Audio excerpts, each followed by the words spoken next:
আসসালামু আলাইকুম প্রিয় দর্শক, আজকে একটা বড়ার আইটেম দেখাবো। এই দেখেন, এখানে ছোট চিংড়ি মাছ আমি ব্লেন্ডারে ফেটে নিয়েছি। এখানে একটা রসুন কাটা দিয়েছি, আর এখানে নিয়েছি পেঁয়াজ কুচি, মরিচ কুচি, আর এখানে নিয়েছি হলুদের গুঁড়া, মরিচের গুঁড়া, ধনিয়ার গুঁড়া, জিরার গুঁড়া, লবণ দিয়ে দিলাম।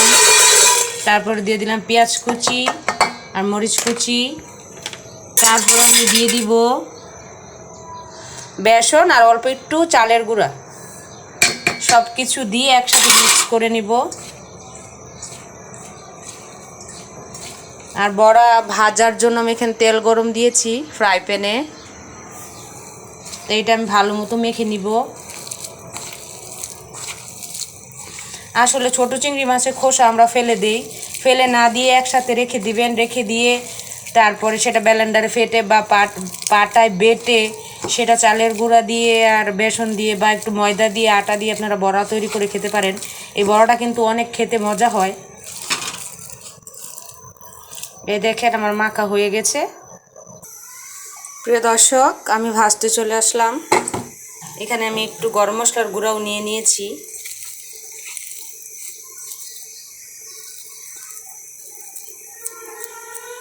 আপনারা যে যেমন সাইজ খান সেই সাইজ অনুসারে দিয়ে দিবেন।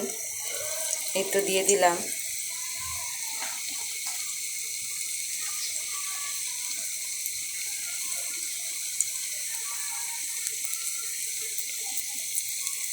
এভাবে দিয়ে দিবেন, দিয়ে ভেজে নেবেন।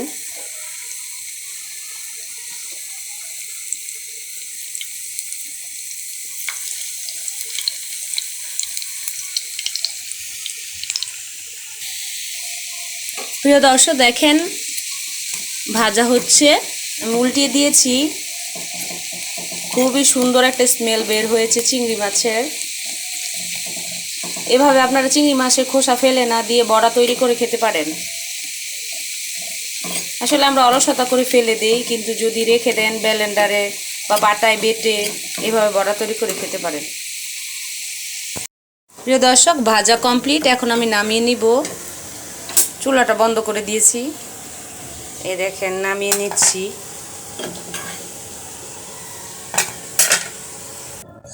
এই দেখেন প্রিয় দর্শক, আমার তৈরি হয়ে গেছে চিংড়ি মাছের পাকোড়া বলতে পারেন, বড়া বলতে পারেন, যে যেটাই বলেন।